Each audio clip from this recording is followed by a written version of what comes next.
greetings to you. This is going to be my own first class this year. I wish you happy new year and prosperous life. My name is Mr. Bolaji Shumade. I'm here to take your JAM English. And today's topic, we are dealing with idioms. Before we go for that, I believe that virtually everybody understands the definition of idioms. When we talk about idioms, we all know that idioms are words whose meaning are hidden. It has its hidden meaning from the literary aspect. Now, we all know that in English language, there are some ways of expressing your thoughts that may conceal your innermost thought. One of those styles is idioms. When I talk about idioms, like you see, we have read some of the notable idioms on the board for us to digest. The first one you see there is what? To step on toes. When somebody step on toes, it means what? Offend many souls. If you look at our political officer, there is no way you want to occupy a political position without stepping on toes. Meaning you have to offend several souls for you to get to where we are going. Be that as may, one needs to be very conscious of what you do. So to step on toes means to offend people. Number two, we have what? To play a second fiddle. No man wants to play a second fiddle at home, at work, or anywhere. So to play second fiddle means to act in a subordinate role. For instance, let's assume a father who is discharging his fatherly responsibilities. Naturally, he has lost his job. He will not be able to discharge his fatherly role. Hence, he's going to be relegated to the background at home. And no man will feel contented, nor willing to play his fatherly role. So when you act in a subordinate role, when you play a second fiddle, someone who is playing in a, what? An inferior role. It's just like a student who used to be the best in the class. All of a sudden, he had a problem, he had an accident, and he suffered a relapse. Now, he will not be able to take that same prominent role, meaning he's going to play what? A second fiddle. So a second fiddle means to act in a subordinate role, inferior role. Just like a man who has a girlfriend too, that has always been there. That has always been there for the girl. All of a sudden, he suffered a decline financial-wise. The girl can no longer reckon with him again, meaning the man will be relegated to the background. He's playing a second fiddle. So what this simply means that to play a second fiddle is what? To act in a what? Subordinate role. Number three, to flog a dead horse. Now in this world, you cannot get it done by force. You must learn to exercise patience when you want to get anything done.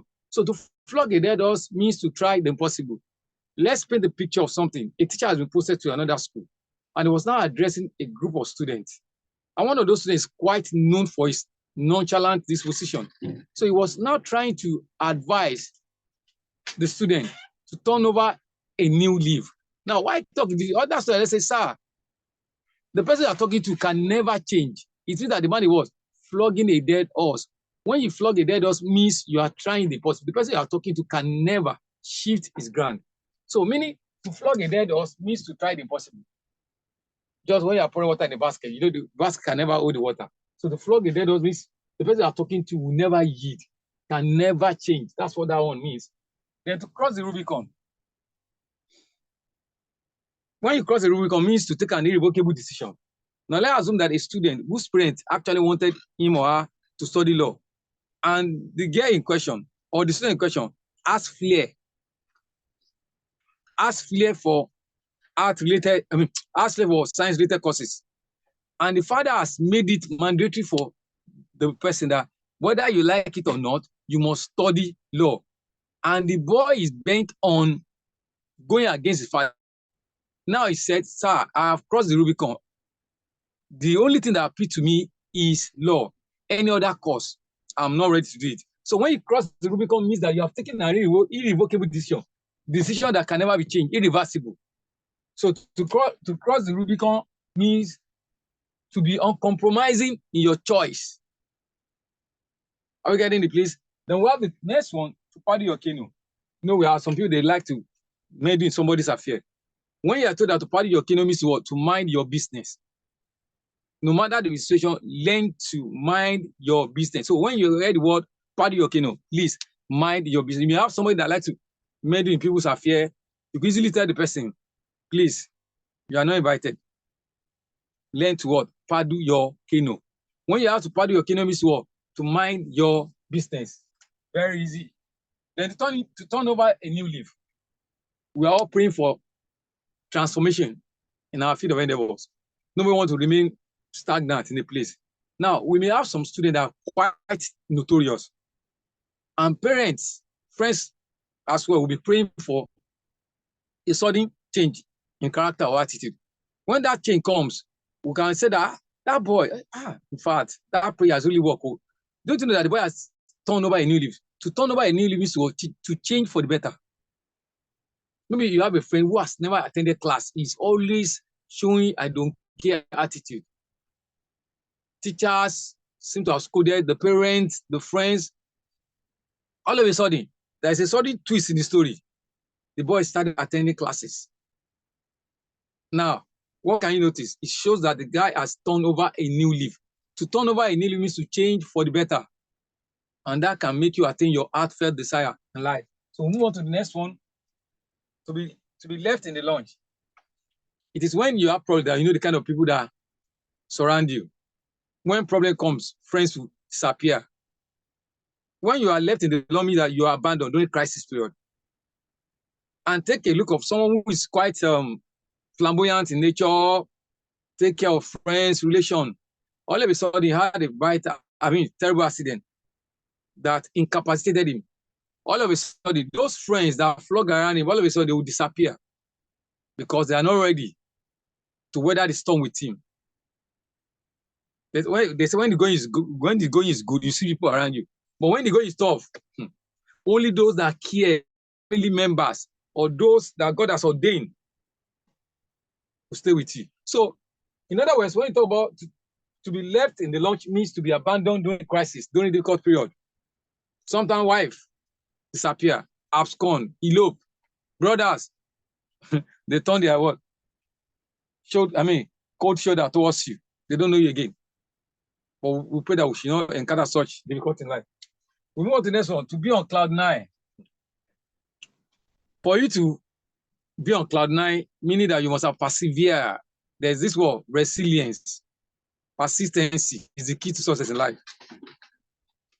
So whatever you are doing in this world, you must learn to entertain, or you must learn to showcase element of resilience. You should not give up on your dream.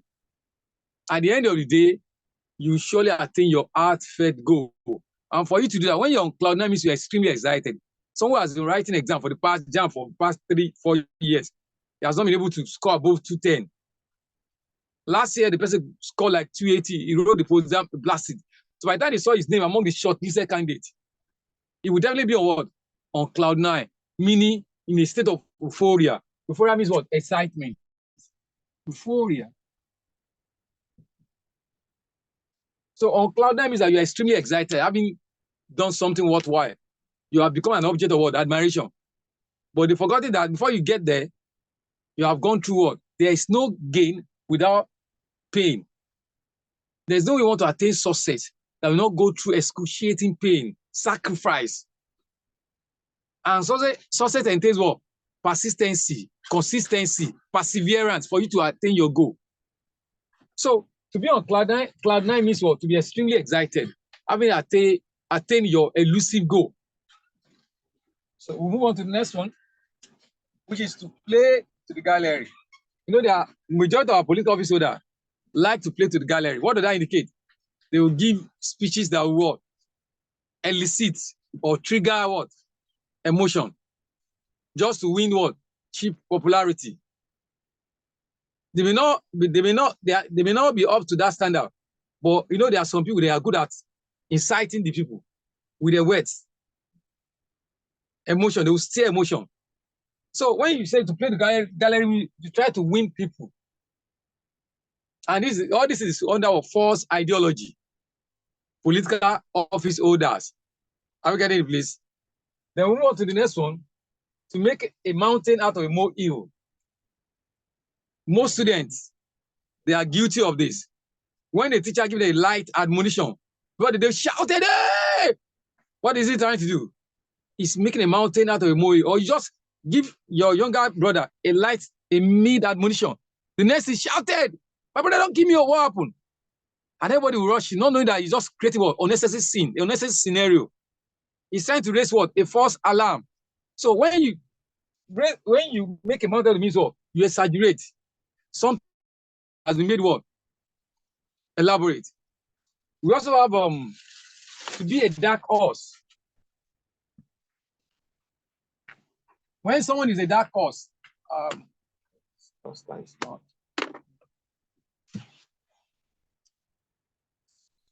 be a dark horse simply means inexperienced or a novice. Let me write it on you. Look at it, to be a dark horse.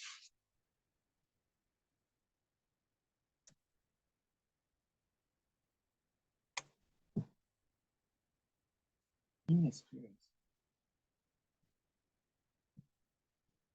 Or novice. When someone is a dark horse, now let me paint the picture of something like this. If Nigeria plays Brazil, we all know that Brazil is one of the most entertaining football nation in the world. And they are quite resilient when it comes to attacking-minded team. And on a good day, it will be very hard for Nigeria to beat Brazil. Now, when they start the match, nobody expected Nigeria to win.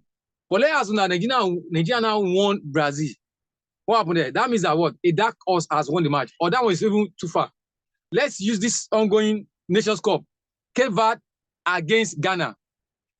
Nobody expected that Cape Verde would beat Ghana. Ghana is one of the rated team in Africa. Cape Verde is just coming up of recent. And Cape Verde is still a minor in football. Now, imagine Cape Verde eventually beat Ghana. That means a dark horse has never won the match. A dark horse is a person whose strength is relatively unknown. A dark horse is a person whose strength is relatively unknown. Nobody gave it to Cape Verde. Almighty Ghana was bundled out of the Nations Cup, having drawn 2 matches, lost 1, 2 points. It has never happened before. It's a total disgrace to African football. What are we saying now? We are talking about dark horse. We said that a dark horse is someone who is what? A dark is a person whose strength is relatively unknown. Sorry. I'm saying next way. Whose strength? Hidden strength. Hidden or concealed. Strength.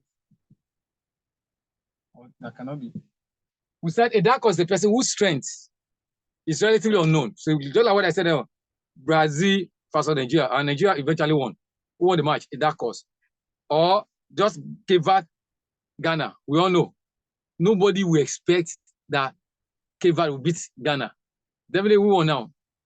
The dark horse eventually carried the day. So a dark horse is a person, an organization whose strength is relatively unknown. Or probably a student who has just relocated to another country or another state, and he has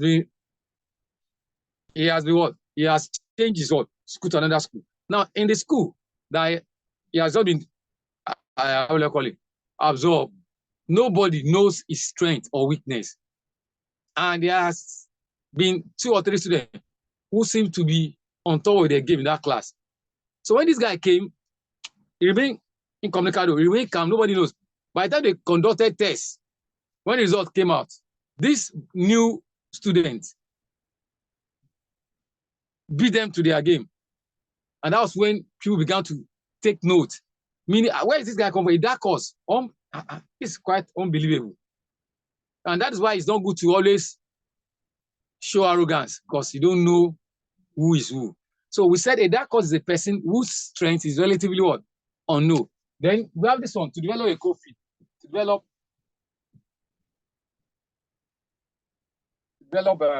cold feet means to entertain fear. Most students, when the exam is around the corner, they always develop cold feet, meaning they begin to entertain fear. And once you allow fear to overwhelm you, you'll not be able to think straight. You will not be able to develop, you will not be able to deliver.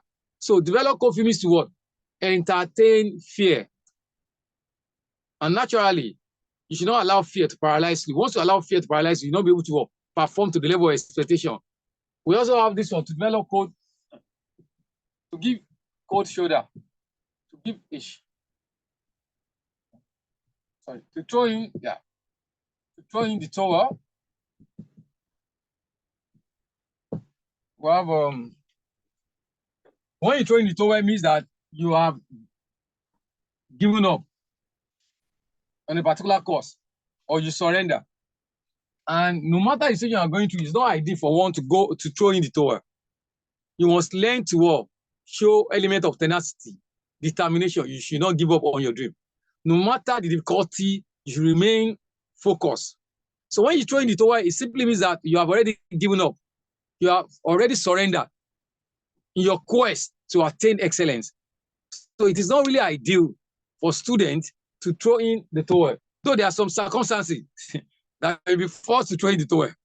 When a marriage is trying to suffocate you, or you have virtually been suffocated in your marriage. In order to save your life or dignity, it's better to throw in the towel. So we move on to the next one. We have to grease someone's palm. To grease someone's palm, meaning to offer a bribe. Now we all know what is obtainable. In this country of ours, majority of organization, when they want to recruit workers, those people at the corridor of power, they use their position to intimidate people. Those job applicants, they will ask them to grease their palm before they can be given position, undermining their what? Their resume, undermining their what? Qualification. They don't care. What they want is that you must learn to grease their palm, meaning they can only give you a job once you're able to offer them bribe. And look at someone who is looking for a job, who has not gotten a job, and you're asking the person to pay a certain commission. Now, what are they trying to do? They are now institutionalizing what? Corruption. By the time that the person assumes that position, he will surely embezzle money. Because those at the top, those at the corridor of power, have already what? Institutionalized this concept. This is very wrong. Someone who is seeking admission, someone who is seeking a job opportunity, you are not asking the person to offer you bribe. So when you talk about grease someone's palm, means to offer bribe, and this thing is affecting the economy. It's really, really a negative show. So to grease someone's palm means what? To offer a bribe. We also have this one. I'm coming.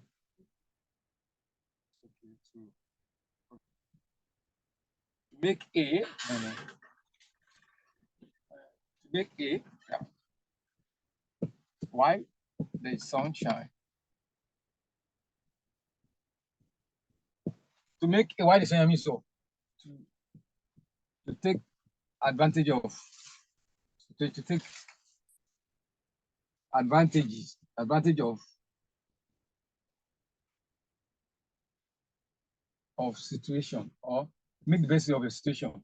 Now, some people are already born with a silver spoon. Those people with a silver spoon, they have nothing to lose. They are from influential person and influential homes. They are born into what? Wealth, opulence. Now, those who do not entertain any fear. Now, such people, from what you see now, when they ask them to what? Make a while the sunshine, use an opportunity what? Wisely. Use an opportunity wisely, because they may not get the opportunity again. So when they ask that, make a while the sunshine, it's just like some students who are from rich home, that they are cultivating the habit of what? Boycotting lectures. Such students will end up regretting their action. Now that they have the opportunity, that the parents are willing to send them to school, to wherever they want to go, why can't they sit down and learn something good and do something concerned with their life? And that's why they tell them, please learn to make a while the sunshine. Means that they should use an opportunity wisely, because tomorrow may be too late for them.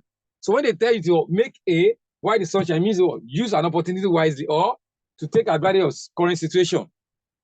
Just like this one, to strike when the iron is hot.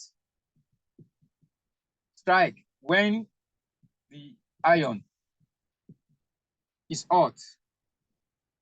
It's simply the same way with this one. Use an opportunity wisely. use an opportunity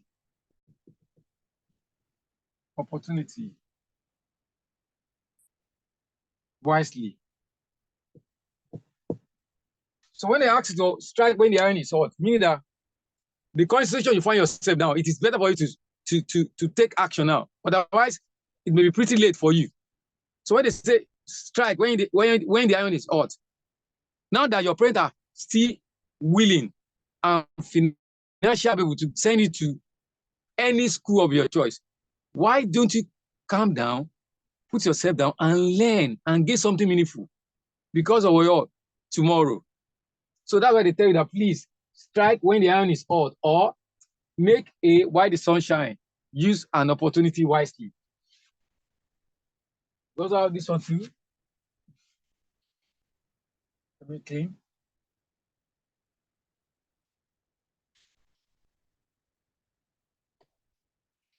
To be the black sheep of the family.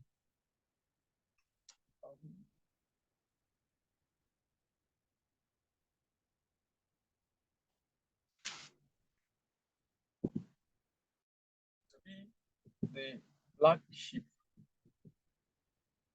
of the family.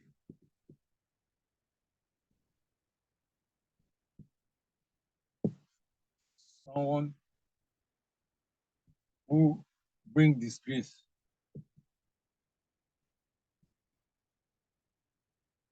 The family. So when you say someone to be the black sheep of the family, it means someone who is what? Who brings disgrace to the family. If you check most of the students nowadays, there are some that brings glory to their family, while some brings shame to their family. How does that occur?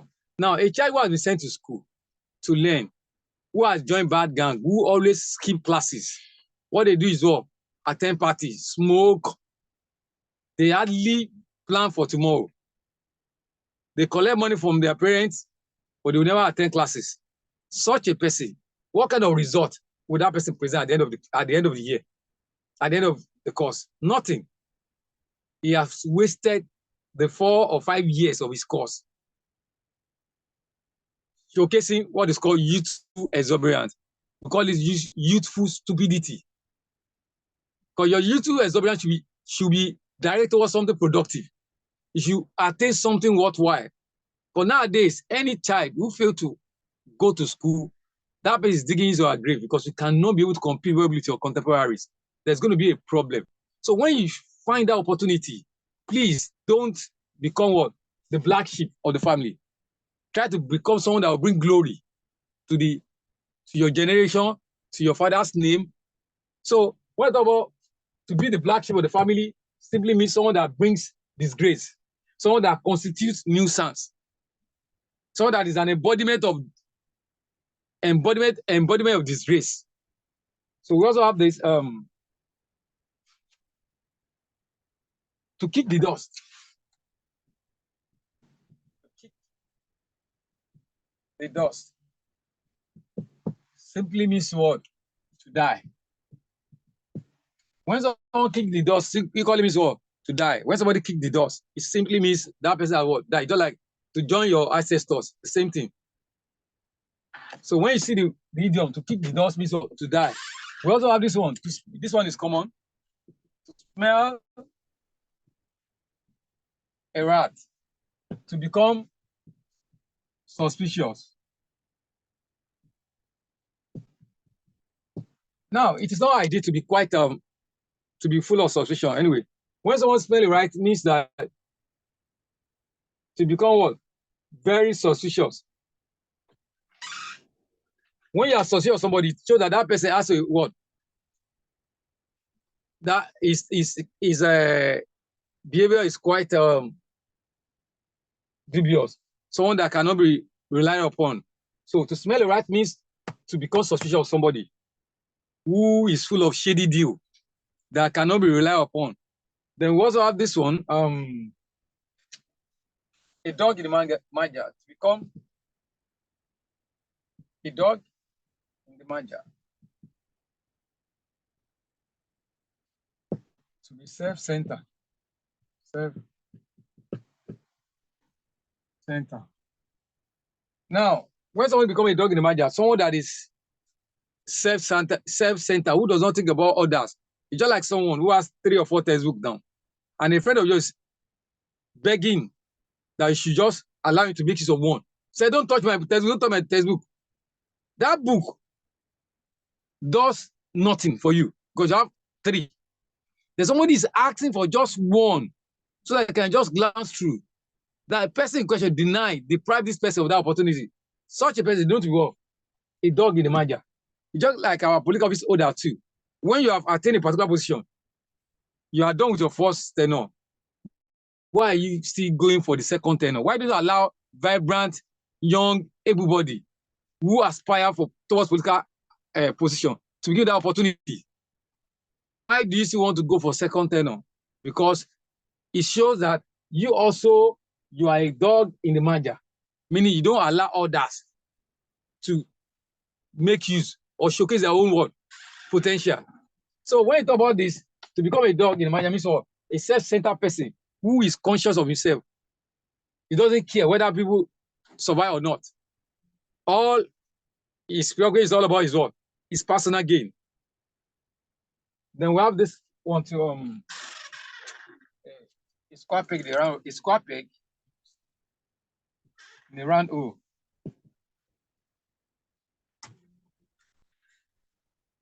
Now, majority of our political office holder, they are a square peg in the round O. Let me look at it. Meaning an average personnel. What you talk about a square peg in the round O, it simply means that we check very well. In the teaching industry, majority of our teachers, some are what? Square peg in the round O. Meaning they are not up.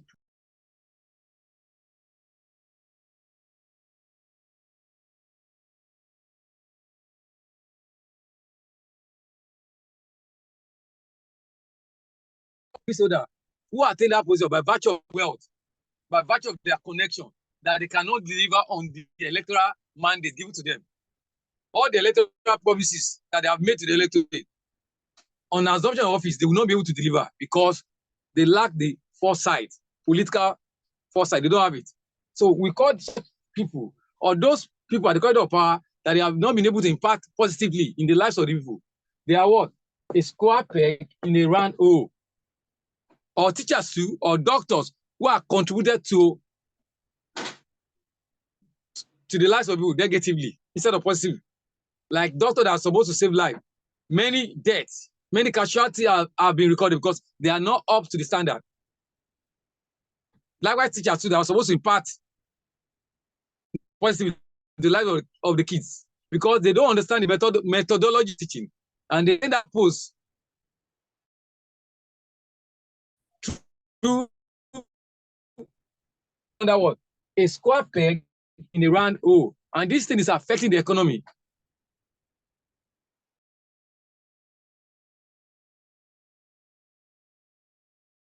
It retards the growth of the experienced personnel have not been given the opportunity to showcase their potential.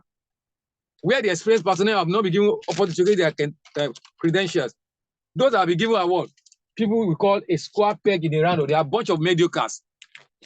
Mediocres means that people at the what? Average level. They have nothing to offer. So we move on to the next one.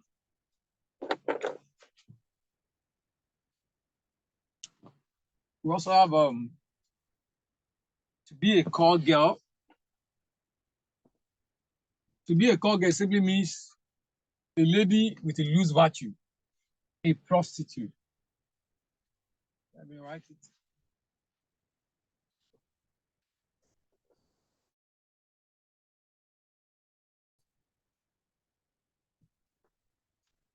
So we said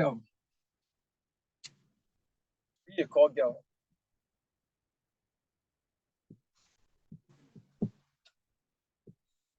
Girl or lady with loose virtue.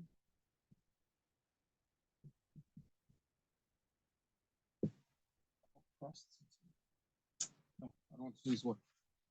So when you said someone is a call girl, a lady with a loose virtue, someone that can easily be what? Manipulated, someone that can easily sell her dignity on the altar of what? Materialism. Now, if you look at some students now, because of their inability to read, to prepare very well for exam, they easily sold their dignity to lecturers, all in a bid to attain what? Marks. So such people, we call them what? A call girl. Sometimes we call them runs girl. That's the usual slang that they use now. So when you come across this thing, we call them what? A call girl, a lady with a loose virtue, who is ready to compromise on her dignity, which is very pathetic. Then we also have this one.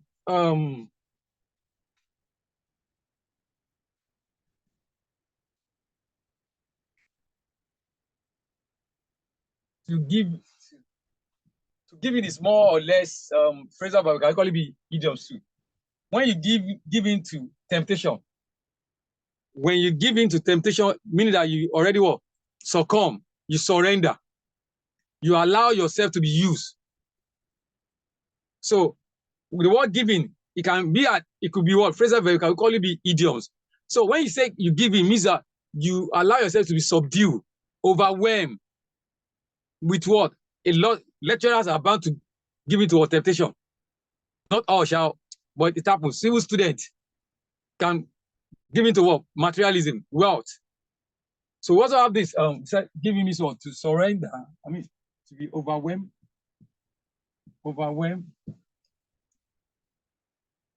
subdue. Then to we also have this one to be let me put it this way. To have a green eyes. When you have a green eyes, means that you are envious or jealous of people's achievements. Now, in this world of ours, now we're in the world of competition, and it's bound for you to learn to prepare yourself very well. So when somebody is having a green eyes, meaning that person was jealous or envious of others' achievement, and instead of doing that, you also have to step up your game in order to attain your goal in life. So to have a green eye means what? To be jealous or envious. To be jealous. Then to be in the dark. To be in the dark. Nobody wants to be in the dark. It's just like you have friends that you always confide in, and that person of recent has been trying to be very, very tricky. He has not been open up to you. Now, something now happened. They are now asking, have you heard what happened? You said, I've been in the dark for quite a while now. Meaning you have not been carried along. You don't even know what is really happening. You have been isolated from what is happening there. So once you say you are in the dark, means that you don't even have any outer of idea of what is happening. So to be in the dark means to be ignorant of what is happening, to be ignorant.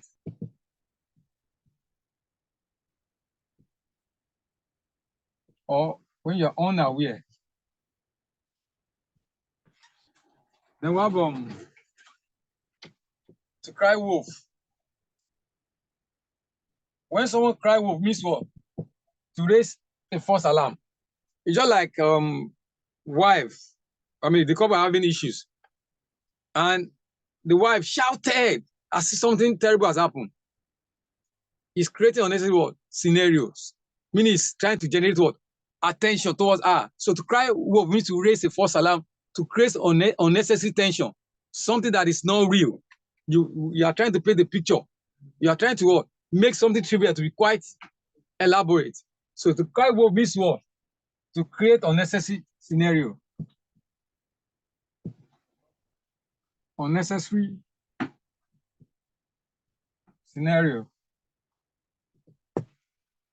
That is to cry wolf. Then we have to be treated below the bed, to be treated below the bed. When someone is set below the bed, these are you to be treated unfairly.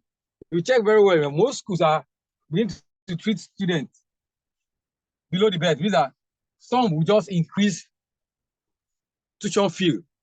astronomically without thinking about the economic effect. So when someone is treated below the bare, he or she has been treated unfairly without justification. So we have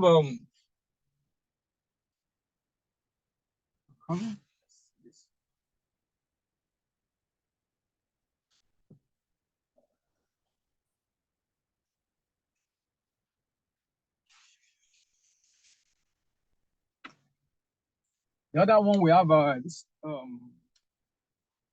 to play ball. It's not football we are talking about. When you come across this idiom to play ball, when you come across this idiom to play ball, means to compromise your dignity. In the sector we find ourselves in Nigeria, if you are not ready to play ball, you will not be able to attain your goal. There are some certain things that will make you to compromise on your dignity. For you to, so when they ask to play ball, means that you have to compromise. But those, it's not easy. Just like telling a girl who is quite intelligent, you know, I said, for you to pass my course, you must learn to play ball. And the girl actually understood the concept behind that statement. He said, sir, I'm sorry. I'm not ready to cross the Rubicon. I've crossed the Rubicon, meaning that she's not ready to compromise. And you are asking her to play ball. When you play ball, means what? To compromise your dignity, to bring yourself down in order to attain a particular goal. You could be selfishly motivated or whatever.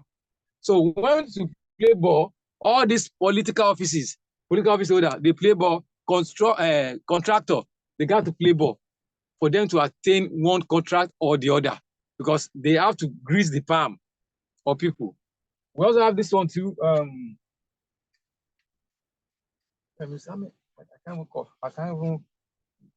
can't even count. But then the bottom line of this, because this is not the first part of idioms today. In our next class, next week, we're going to go to past question, jump past question, extract question on idioms, because idioms is quite inexhaustible.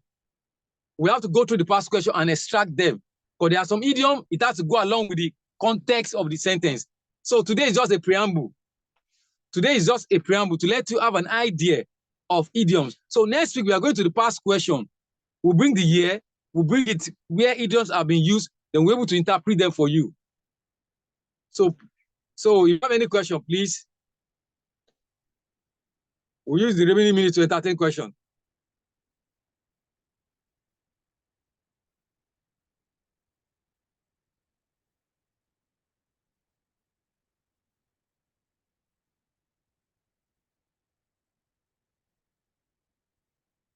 Or if there is none, maybe we should, next week, prepare yourself, prepare your question, because we are going straight to past question on idioms. So have a nice day. So prepare yourself, get your question down. Next week, by God's grace,